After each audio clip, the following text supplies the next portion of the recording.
Hai 200 días que as portas deste edificio permanecen pechadas, 200 días que os veciños e as veciñas de Ourense non poden entrar a disfrutar do que se debería estar ofertando aí dentro, que é a cultura.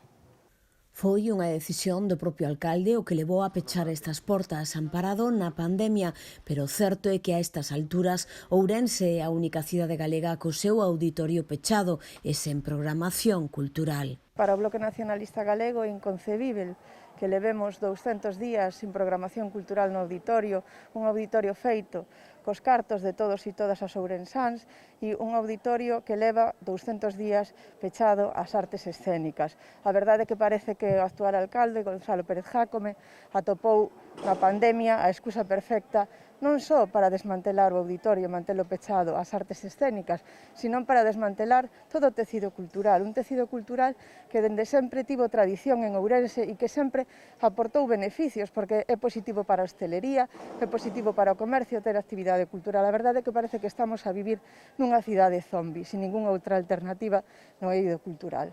Pepe Araujo foi no seu momento o concelleiro responsable de pôr en marcha este auditorio, no que se chegou a programar unha actividade diaria. Hoxe esmorece. Parece unha barbaridade e, ademais, podoche decir que fai días ainda estiven repasando con xente que coincidiu comigo naquela época e que nos preocupábamos porque había días que non había programación. Como podíamos facer para organizar o traballo de forma que houbera días, todos os días houbera programación. É un momento que non hai quen o describa, máis que si conoces o personaxe que é o alcalde, non? Que é un personaxe que emprende guerras porque lle gusta chamar a atención e emprendeu a guerra contra a xente da cultura. Pero a mí o que me parece máis preocupante é que o Partido Popular o deixe facer.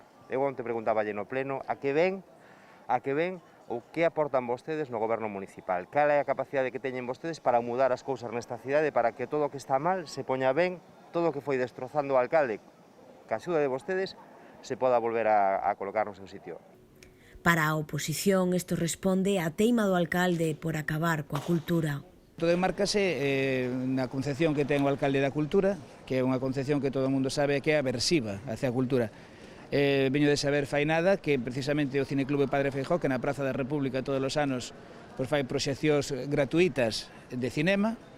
Resulta que este ano é a primeira vez na historia que lle proíbe taxantemente o Concello que faga ese tipo de proxeccións se non abonan as tasas por facelo, non? É a primeira vez que eso acontece nunha actividade cultural, nunha actividade que se agardaban os protocolos da COVID, nunha actividade gratuita que fai desinteresadamente unha asociación.